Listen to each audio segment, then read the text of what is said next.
Today's conversation is sponsored by First Generation Capital Partners. If you're an accredited investor and you want to know about how we're helping other accredited investors keep more of their income, go to firstgencp.com/going long. You live where you want or where you must. In the case of some military people, they get placed in some places where maybe they don't want to be long term, but it just happens to be part of their road. So live there, but invest where it makes sense and where you can get the type of returns that makes it a worthwhile investment. You're listening to the Going Long podcast with Billy Keels, the #1 podcast for long-distance real asset investing. Welcome to the Going Long podcast. We're back once again to continue to help to educate you so you feel much more comfortable as well as confident investing beyond your backyard. I'm your host, Billy Keels, and guess what? We're back for another exciting episode. This is going to be super amazing. And just really quickly, for those of you who continue to share the podcast across social media, thank you so much. Continue to tag us. We appreciate that. We continue to grow our audience. We continue to be in the top 1.5% of podcasts globally. So thank you so much for that. Also, too, if you have still thinking about writing that honest written review and rating, go ahead and do it. We even have a little video in the link. Just click the link and it'll show you how to do it. I know you've been thinking about it for so long. Just leave the review. Honest written review. You'll even see how we're making the podcast more contoured for you. Speaking of which, if you want to check out any of the episodes, go to firstgencp.com/podcasts, and you can find every single version, video, audio. You can find the transcripts. It's all there. Just go check out firstgencp.com/podcasts. Which will be great. And then listen, today's conversation, if you have ever been or are in the military and you want to figure out how you go from military to full-time investor, or if you've been challenged by living in one place and not being able to invest in another, or if you feel like, hey, listen, I know that there's something more for me out there, I just don't know what it is yet, listen to this conversation that we're going to have in just a couple of minutes with the managing partner of the Admirable Group, Mr. Ismael Reyes. We're going to get to that just after this. Are you a busy, high-paid professional? Someone that in the previous 2 years has earned $200,000 and is expected to earn $200,000 this year? Or maybe if you filed jointly, previously you've earned $300,000 the previous 2 years and you're also expected to do that this year.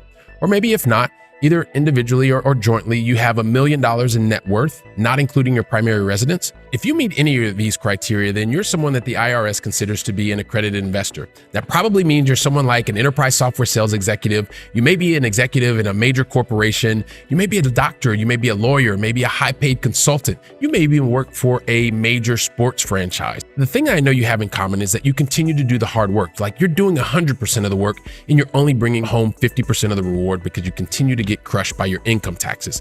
If you are tired of this situation and you're looking for a new solution, then go to firstgencp.com/going long. When you get there, that's going to help you to start the journey so that you can begin to take back control of your taxes, take control of your time. And then also that means you're going to be able to spend more of the time that you want with the people that you love the most. And that is the way that you're going to get the personal freedom that you're looking for. So if you're looking to take back control, go ahead and go to firstgencp.com/going long and see how we can help you today. So if you want to understand how to go from retired military officer to full-time apartment investor to be able to boost your long-distance investing journey, then guess what? Today's a conversation you're going to want to listen to until the very last word. You know why? Well, because today's guest not only had early life experience working with the American Red Cross, he also dedicated more than 2 decades of his life as a foreign area officer for the U.S. government. Maybe you can tell us a little bit more about that. He also moved into real estate, where he also founded his very first company. He enjoys spending more time with his wife and his 2 kids, and he's the best-selling author of The Bottom Line Upfront about passive investing in multifamily. It gives me great pleasure today to welcome the founder and managing partner of the Admirable Group, Mr. Ismael Reyes. Ismael Ray, welcome to the show, man. Oh, man. Thanks for having me. I appreciate it, Billy. This is great. Hey, Ray, you know what? I loved our pre-conversation. I'm sure that the entire Going Long family is going to learn so much from your journey, and you're going to be able to continue to help them. I know you have such a focus on education and being able to help others move forward faster, and I can't wait for everybody to get to know more about you, man. So here's the thing. You know I'm going to ask you 5 questions. You're going to get 2 in the beginning. You're going to get 3 in the end.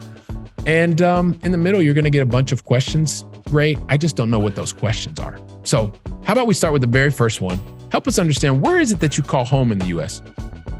Yeah, so I am in Orlando, Florida, really central Florida. And a lot of people know Miami. A lot of folks obviously know Disney World in Orlando. So that's kind of an easy one. But yeah, I've been here for about 3 years now. Once I retired, we moved up this way. It's been about actually 4 years. Okay. All right. Fantastic. Well, yes, lots and lots of people in and out of Orlando. I know it well, especially those of us that have little kids.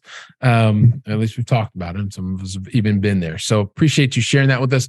Also, Ray, just to help us understand, what is the most positive thing that's happened to you, for you, in the last 24 hours?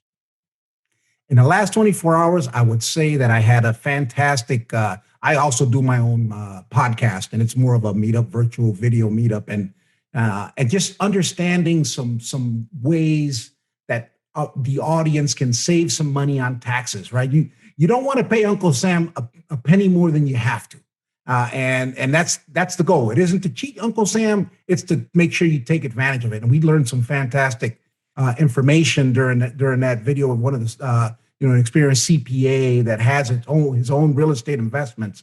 That was very useful. So that's been fantastic for me. Okay, well, absolutely fantastic. And yes, we're also big fans of being able to keep more of your capital, use it in the ways that make you and your family get closer to your life goals faster. And so appreciate you sharing that positive news with us. And here's the other thing, Ray. And I know we're just kind of meeting, but I'm kind of a recovering perfectionist. What that means is I do things sometimes that are, some people would consider to be unreasonable, and I try them anyway, like trying to tell your entire backstory in a second and a half. That was never going to happen. So I hope you'll forgive me, but at the same time, I hope you will help me, because I would love for you to share your backstory in your own words. And also, if you could share maybe some of the major decisions that you've made to this point in your journey, and then we'll see where you and I take the conversation from there. Okay, perfect. Yeah, so I was born in Puerto Rico. My family moved us to Milwaukee, Wisconsin. For those of you that are not sure that is, it's very close to Chicago, and it's pretty cold up there. But it just happened to be a great place for work. And once a couple of family members moved up there, it just seemed like a great idea for a lot of folks that were looking to better their lives, like we all are, to go there. And so we moved there, and I spent all of my childhood there, from the age of 7. And so, so I had, some people say I have a Midwestern accent. I don't know if that's true, but anyway, I'll leave it there. I loved Milwaukee, but it was very cold.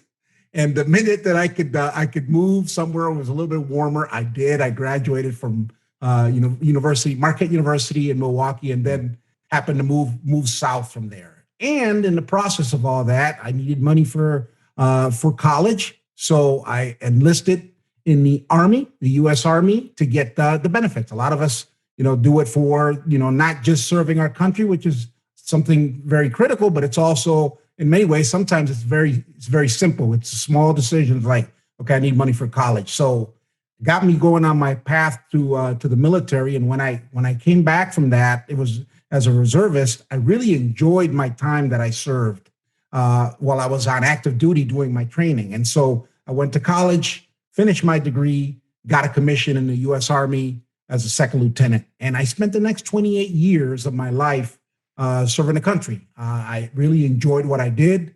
I enjoyed the challenges that came with that. There were some tough ones, being away from family a lot. But that comes with, part of serving something bigger than yourself. And so it was a sacrifice for my family and I, but I wouldn't do it any other way. However, there comes a certain point in your life where you have other goals. And one of my other things that I always wanted to do from very young was in real estate. I loved Monopoly. Monopoly was my favorite game. The whole idea of, you start off with one little property and you work your way around, and eventually, it's not about the cash or the money. It's about, are you able to, essentially have people land on your properties, right? And so that kind of stuck with me. And while I was doing my military career, whenever I had an opportunity, I would buy a property. And so once I got to the tail end of my career, I decided that if I was going to do this full time and I really had a passion for it, then I needed to scale up. And I used the vehicle of multifamily investing as a way to do that. And it's a mindset thing. People think that it's too much. I don't have the money. I can't do that. That's not true. This is all teamwork, and we can talk more about that if you like. But that's in a short version. That's it. I started investing in multifamily for the last 4 or 5 years. I've gotten to a certain level, and I really enjoy talking about my journey, not just that, but how I can help others to get to where they want to go to grow their generational wealth. Well, in generational wealth is one of those things that we really appreciate. We enjoy talking about here. Ray, I would also just like to say thank you very much for your service. It's one of the things I just would like to recognize you for and appreciate your service for our country. So thank you very much. Thank you. It was really my absolute pleasure, but I appreciate that. All right. Perfect. Well, listen, so, talk to us a little bit about that, right? You decided that you wanted to, you didn't want to just do the military forever, right? There were some other things that you wanted to be able to do, and it sounded like more time with family and with friends, and it's always interesting, right? I'm always curious, just from the very beginning, like, how does real estate? Because there's so many things that you could have chosen, right? So many different things that you could have chosen. Like what was it that made real estate stand out above everything else? I don't know. I ask myself that all the time. And again, from as young as I can remember, it was something critical to me. The only thing I can kind of point to is I remember when we moved to the U.S., we in Milwaukee, we rented for a while, and then we were bouncing around for a little bit. And then it was just kind of this peak time in my youth where there was some excitement around the opportunity to buy a property. And we bought a property using, a program that allowed us to basically renovate that property using other people's money. Go figure. And we were able to do that. And it was such a great feeling to own something and to be, to have it be part of you, right? Whether right, wrong, or different, that was something that kind of stuck with me. And then again, it's just throughout our life, my life, part of our, a lot of people in the military, whether they like to or not, they can become accidental landlords. In my situation, it was very deliberate. Mm-hmm. But a lot of people buy a house because they don't want to rent, or they want to do what they want to do in their own homes. And then they, 2-3 years later, they got to move, so now you've got to go somewhere else, and you got to figure out what to do with that asset, with that property that was your home and is no longer your home. It's just an asset that you have that you can either rent, sell, or do something with. Fantastic. And when you're able to be able to recognize, even at an early age, like, hey, listen, these are the things that impact me, and this is what eventually will lead me to a specific type of an asset. It's always nice to understand that. Now, realizing that you said you went from Puerto Rico to Wisconsin, and then as you got your degree, and then you started moving places where it's warmer. By the way, with somebody who lives in the Mediterranean, I can definitely understand wanting to be in places that are much warmer, because it's one of those things. But, also one of the things that, with me living in Europe and investing exclusively back in the United States, like, it's something that I have always done. Like, that's the genesis of this podcast. Now, I take it to an extreme, right, Ray? Because I'm investing from one continent to the next. But I know that long distance investing is not something that is for everybody. Maybe you could talk to a little bit about, so especially the mindset part of that, which is like, why would someone ever even look to invest beyond where they live? And I mean this in both ways, actively or passively. Great questions. And actually, it's kind of the central theme of the way I came about, right? The way I started my journey, because essentially you hit that point where, you have properties in some location that is not your location. And then what do you do with that asset? What do you do with that property? Do you sell it? How do you turn that around?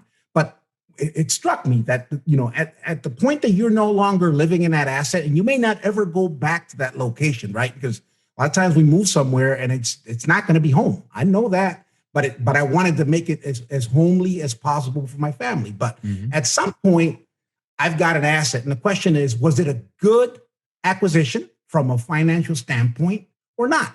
And in many cases, I wasn't looking at it, at least at first, from that. I was looking at more of, this is where my family needs to be, right? This is where they feel comfortable, they're safe. I'm gone a lot doing, military business.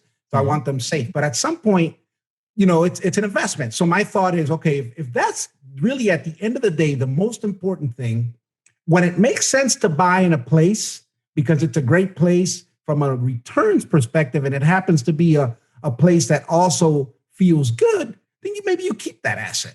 But if it's a place that's just home temporarily, then you may want to divest of that and then invest where it makes sense, because you may not live there anymore ever. But so that's kind of it. And that's my mantra. It's like you live where you want or where you must. In the case of some military people, they get placed in some places where maybe they don't want to be long term, but it just happens to be part of their road. So live there, but invest where it makes sense and where you can get the type of returns that makes it a worthwhile investment.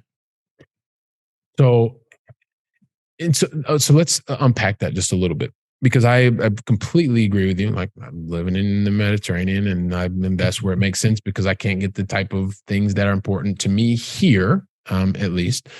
But sometimes there's some trepidation, right?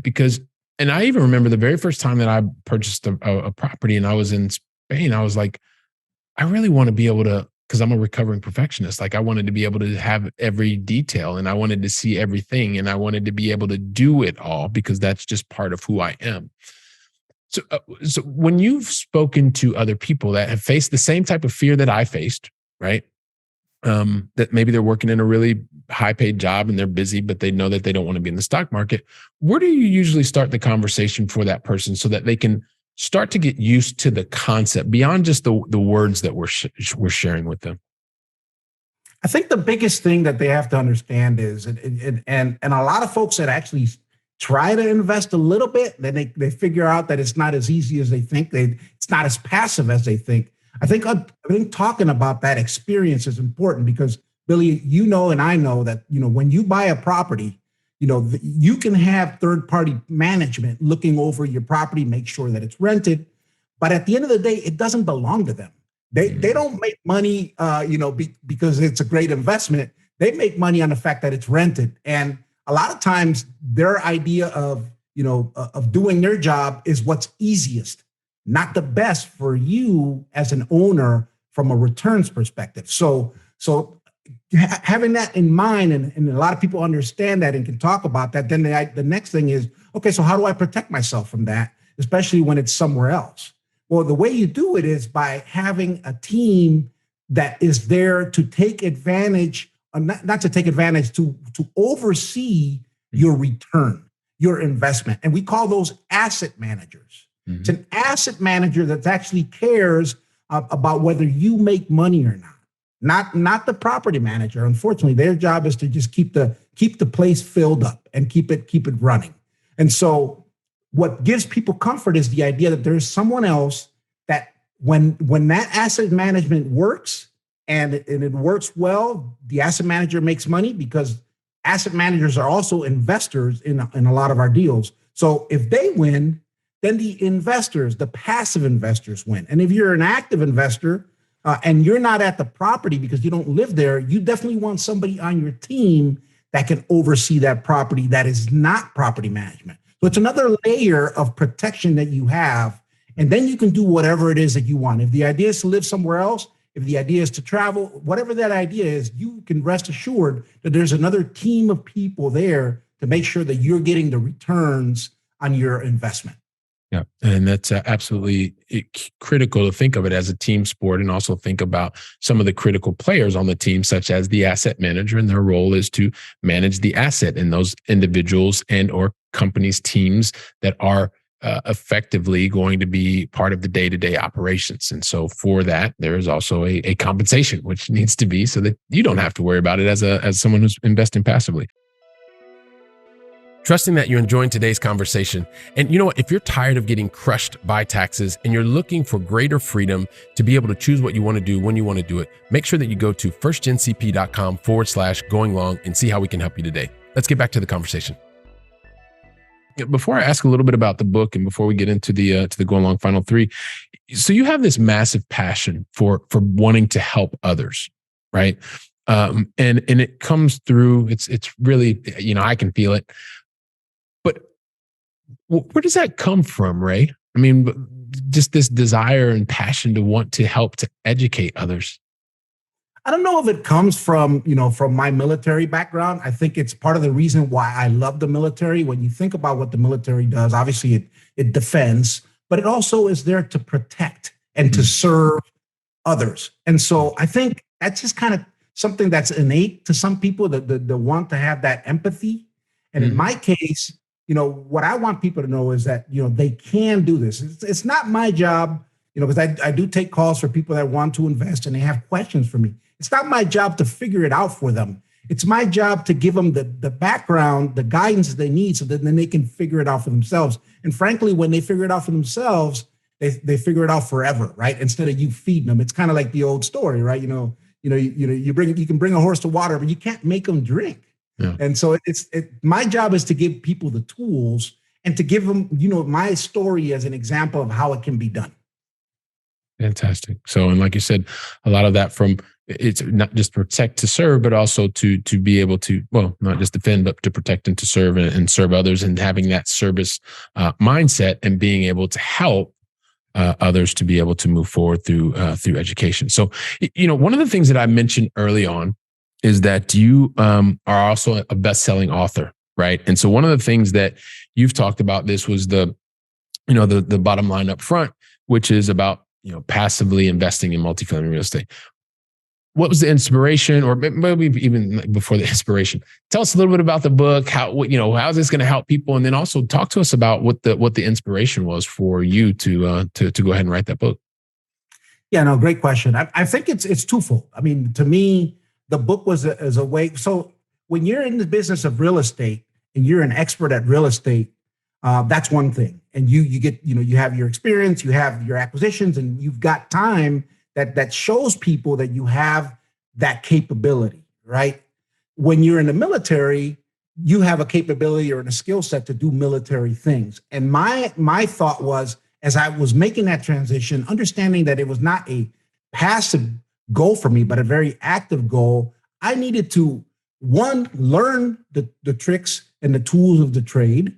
One, switching over from single family to multifamily, which language is a little bit different, but pretty similar. But nevertheless, there's a transition that has to happen there. So I started writing blogs as a way to kind of convey what I was learning and what the key concepts were. And then I realized, okay, as I'm writing these blogs, and it's helping me with my audience of folks that are wanting to potentially invest in our deals, because again, we bring capital to bear, our capital and other people's capital. So that's an important part of the business. So I need to gain credibility, as not just an officer. And I tell the story because it's true. Because one of the first things I would always talk about real estate when I was in the military, and people that knew me knew that I was doing real estate. But, that was a very core few. The question that I got a lot as I started talking more about real estate and potentially going after these larger assets with other people's capital, it's like, well, Ray, you're a great military officer. I heard great things about you, but what does that have to do with real estate? And why should I trust you, to be able to provide some sort of great return? I mean, it sounds great, but I don't know you. So it was an opportunity to be able to develop that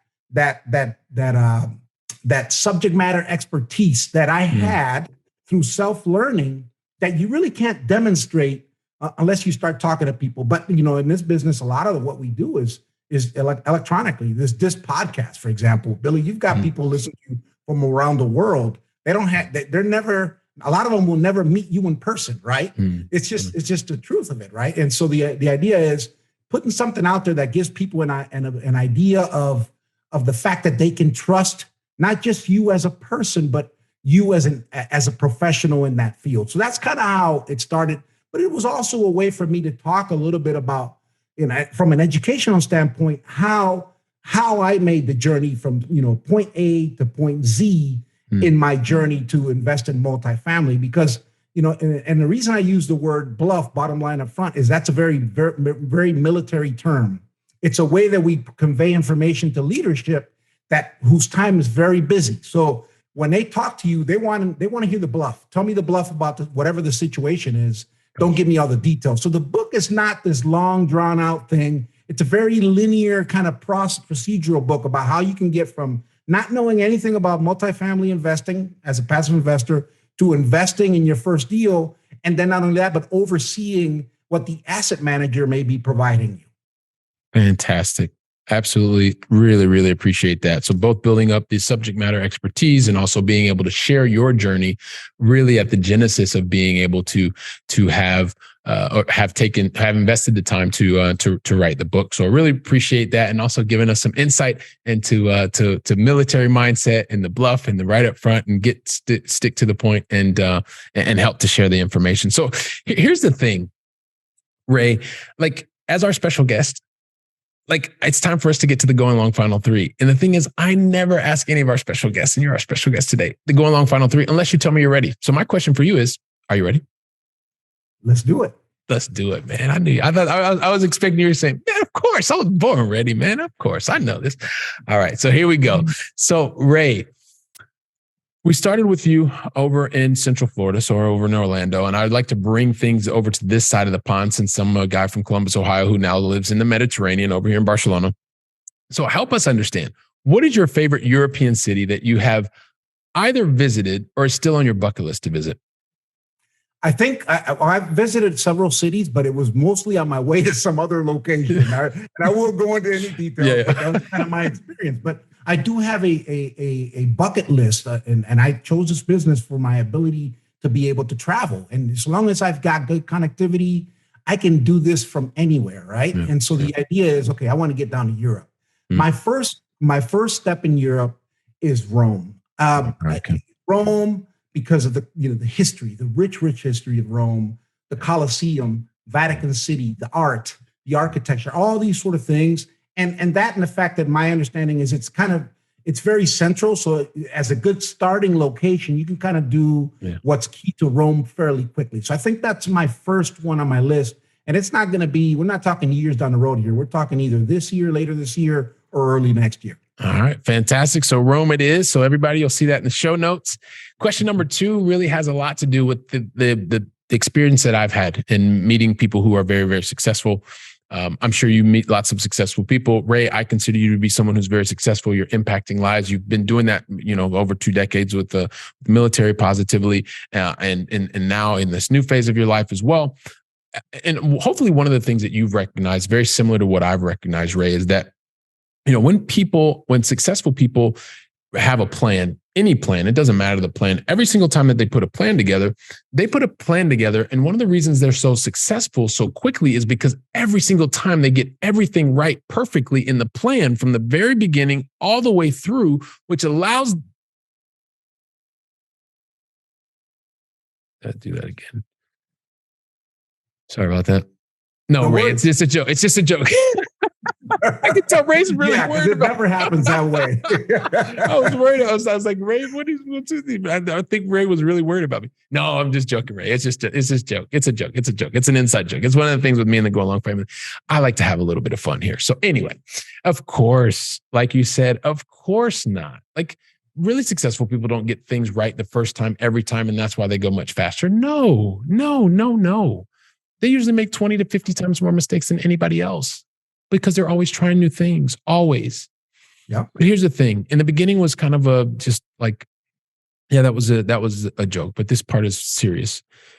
And the reason I say that it's serious is because, well, every single time that I've seen a successful person or interacted with them and they've made a relevant mistake, or maybe you call it a learning opportunity, or maybe you call it whatever they expected to happen didn't happen. So that mistake happened. They don't focus on the mistake, and I don't want you to focus there, but every single time they learn from that mistake, but then what they do next is amazing. They put different strategies, tactics, and actions in place to minimize the probability of that exact same thing happening again. So I would love for you to share not the mistake, but what's the one lesson that you know that the Going Long family needs to hear today? What's that one lesson you want to share with us? I think the biggest lesson, and I kind of touched on it a little bit, is that you need someone that can oversee your return on investment, and not just a property manager. Don't make the mistake to think that that one single point of failure is enough. You need to have a couple of layers that can really help you do this. You're either going to be that layer, that second layer, if you have the time. But honestly, a lot of professionals and people living overseas or in other locations, they don't have that time. So you need to have someone that can do that. And I learned that lesson the hard way because I had a property when I was stationed in Mexico City at the embassy, and I had a property in Texas, and the property manager had a little bit of a tough time with the tenant, and it became a little bit too much for the property manager, so they just quit. I quit, and so here I am, working with our counterparts in Mexico City, pretty far away. It's not super far, but it's not like I can get on a car and go there. Yeah. And how do we solve that situation? So I learned really quickly that I needed to have somebody else that could do this. And sometimes we want to say, okay, it's family. But, family, it's not they may not have the time that they tell you they're going to have. Yep. So it's better to have, factor in the cost of having somebody else that you pay to be able to handle those kind of things for you. And so you have a separate layer and not a single point of failure. Fantastic. Have someone to oversee your ROI and avoid the single point of failure. Absolutely love that. And so lastly, and I know once again, just as a reminder, and I know everyone, you can find Ray's book, Bluff, Bottom Line Up Front, with passive investing in multifamily. You can definitely find that out there. Just wanted to give you one more plug on that. But, aside from that, Ray, what is one book that you would recommend to the Going Long family today? Yeah. So the book, and I have to refer to this every once in a while because like you, I'm a perfectionist, and I always want to do it myself. And as many times I spent in the military, I still find myself, sometimes we call it in the weeds, instead of being at that, that taller, that higher level. And so the book that I recommend is Who Not How by Dan Sullivan. And the book is all about how to delegate, right? Yep. Do what you want to do, what you're good at, what you're passionate, because nobody's going to do that really better than you. But there are a lot of things in this business that you may not be good at, whether it's the underwriting, whatever it is, there may be some other things that you're just not very good at. Find people that are and let them do that for you because that's their passion. So this is a team sport like we talked about. You got to have the right team together and you just got to let them get out of their way. Do what you're good at. Let them do what they're good at, and you will be, as a team, much more successful. Absolutely love that. Who Not How. Once again, Dan Sullivan. We're going to include this link in the show notes. Don't worry, everybody. You'll be able to get it. You'll see it really, really easily. But one of the things, Ray, that just amazes me is how quickly these conversations go by. Like they just fly by. I'm thinking here in the very beginning, you were talking about the conversation that you were having yesterday with your meetup group and being able to realize how you can save virtually or really save and keep Uncle Sam out of your pocket, as I like to say, being able to keep more and more of your tax dollars. And you share your story from going from Puerto Rico to Wisconsin. In Wisconsin, you wanted to get closer to where it was nice and warmer, and you dedicated, just over 2 decades of service. And once again, thank you for that with the government and a number of different types of roles. And at the same time, you realize like, hey, listen, this is great, but I also want to be able to create time and carve out space and time for me and my loved ones. And so when you thought about when you were that little kid and you realized that there was that renting, owning, this kind of thing was in your mind, it played out later in life. And not only did you then take action and say, hey, listen, I'm going to purchase this property, and you're moving, and then you figured out, hey, listen, how am I going to manage these types of things? You realize that, hey, listen, you've been able to learn a skill set, and now you've taken that skill set with an asset such as real estate, and you're continuing to help to educate others. That service mindset that we talked about before. And not only were you doing that, you've also started to memorialize that through the book that you've written. And so, I'm saying all this stuff, and the Going Long family is just saying, yeah, Billy, but just ask him the question, please, because that's what we really want to know. So help us understand, Ray, what is the best way for the Going Long family to find out more about you and what it is that you're doing and how we could also get involved? Thanks, Billy. No, you're absolutely right. And I love, if you haven't figured that out by now, I love talking. I love talking about this business because of all the goodness that it can give people. The easiest way to get a hold of me is through my website, IsmaelReyes.com. IsmaelReyes.com. You can literally schedule a call with me, a Zoom call, whatever, from that website. You can go to all my social media from there. And I just love talking about this and helping in any way I can. Okay, fantastic. So Ismael Reyes, you can check it out. If you're watching the video version, you can actually see it over his right shoulder or left shoulder, which should be fantastic. Or at least I think that's when we finish it, it will look like that. But listen, Ray, I just want to say thank you so very much for deciding to invest your time with me and the entire Going Long family today. Thank you very much. Appreciate it. Thank you, Billy. My pleasure. All right, perfect. So if you give me just like 10 seconds, I'm just going to wrap up a couple things here with the Going Long family, and then I'll have you out of here, Ray. So listen, Going Long family, Ray shared it all. He gave it all. He even told you about his book. Listen, and he's got so much education that you can continue to find out more about. Take today's conversation, share it with family and friends, go from theory to practice, talk about the things that Ray talked to you about today. And you know what? While you're putting this information into practice, I'm going to be here preparing for the next conversation. So until then, go ahead and make it a great day. And thank you very much. Trust that you enjoyed today's conversation. And once again, today's conversation was sponsored by First Generation Capital Partners. If you're an accredited investor and want to find out more about how we're helping accredited investors to gain their personal freedom even faster, go to firstgencp.com/going long.